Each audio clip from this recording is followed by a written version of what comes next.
The BBC has learned that the Chancellor George Osborne will slow the pace of the £12 billion of planned cuts to welfare when he delivers his budget today. It's believed he'll confirm that the savings are to be made over 3 years instead of 2.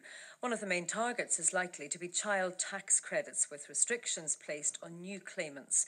Well, joining us now is Ritchie, Policy Officer with Children in Scotland, and John Downey, Director of Public Affairs with the Scottish Council for Voluntary Organisations. Welcome to both of you. Good morning. John Downey, let me ask you first of all, what impact do you think previous cuts have had on children and the most vulnerable in particular? Well, I think what we've seen over the last few years, Hayley, is that it's actually devastated lives. You know, the government is still refusing to release any figures into benefit-related deaths, you know, and there's a petition of nearly 250,000 people asking for that. What we've seen is massive increase in food banks.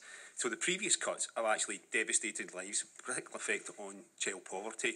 And what we might see potentially with £5 billion of cuts in working families tax credit, we'll actually see 7.5 million children actually affected by this. So that is a significant effect and will increase poverty. And actually, it won't do what the Chancellor wants. It won't increase work incentives.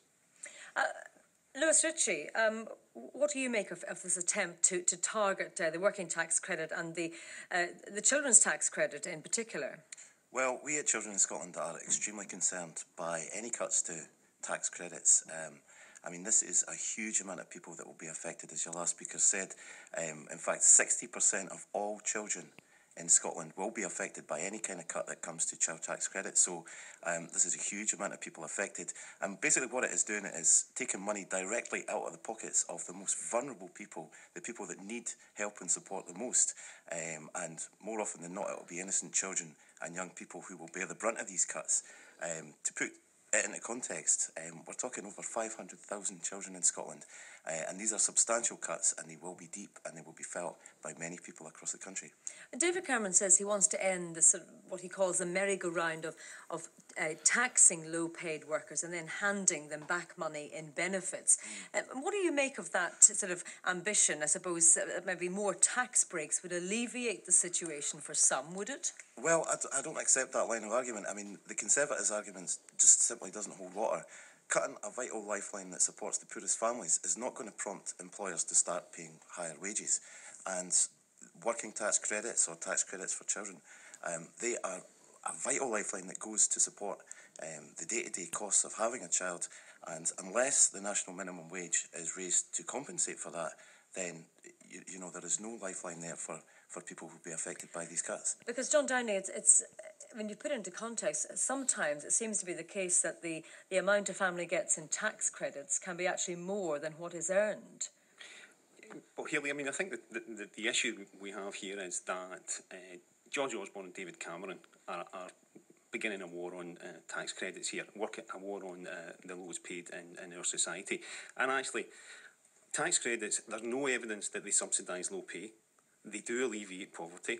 They do incentivise people to work. So actually, they're a vital part of our economic situation. And in fact, why don't they subsidise low pay? Because there's no evidence to say that. Because if you look at the global competitive market, the low pay in every country in the world are actually under increasing competitive pressure. That's where the market hits. In fact, as Lewis is right, for to compensate for this, companies would have to raise the minimum wage to probably £10 an hour to compensate for the thousands of pounds that probably 45% of working families are going to lose from this. So the fact is, I mean, frankly, I've said it before and I would say it again, the Chancellor is economically illiterate. He is the only Chancellor in the Western world who actually thinks that poverty and inequality is not a drag in the economy.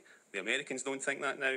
There's been many reports from the IMF and American banks, and actually the reality is he's pursuing an economic policy that's going to put more people into poverty and devastate lives. And as we've said before, these are really criminal cuts that are immoral. So you don't think that trying to lift more of the lower paid out of tax, does that not have any impact at all? I think it does have an impact, because what you want to do is actually say to yourself, how can we do this at the same time as you don't just take with one hand, and not give with the other. So you have to increase the minimum wage, the living wage, you have to increase tax thresholds. Yes, I'm sure the working family tax credit is too complex and could be done with simplifying. But the reality is, at the moment, it is a vital lifeline for many families and many children. And Lewis Ritchie, you know, he's got to make cuts somewhere. He's committed, and they've been elected on the basis of their austerity plans. So do you accept that cuts need to be made to the welfare system? Well, I mean, cutting benefits and services to the poorest people is not the only means of dealing with the deficit. I think that parents in workless households need tailored and intensive support rather than strict benefit conditionality to actually help them. Now, of course, there's a strong argument to suggest that our economic recovery has been hindered by the Chancellor's fixation with austerity, and the burden is being borne by the most vulnerable.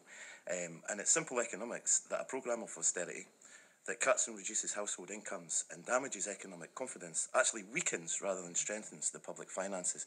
And actually, there's been an interesting study done by the Joseph Rowntree Foundation that suggests that just to mitigate the effects of child poverty, the UK spends £25 billion a year. So not only is it morally repugnant, these cuts, but it's actually bad economic sense as well. Well, thank you both very much for joining us this morning, giving your views. Lewis Ritchie there from Children in Scotland. We also heard from John Downey, Director of Public Affairs at the Scottish Council for Voluntary Organisations. It brings the time to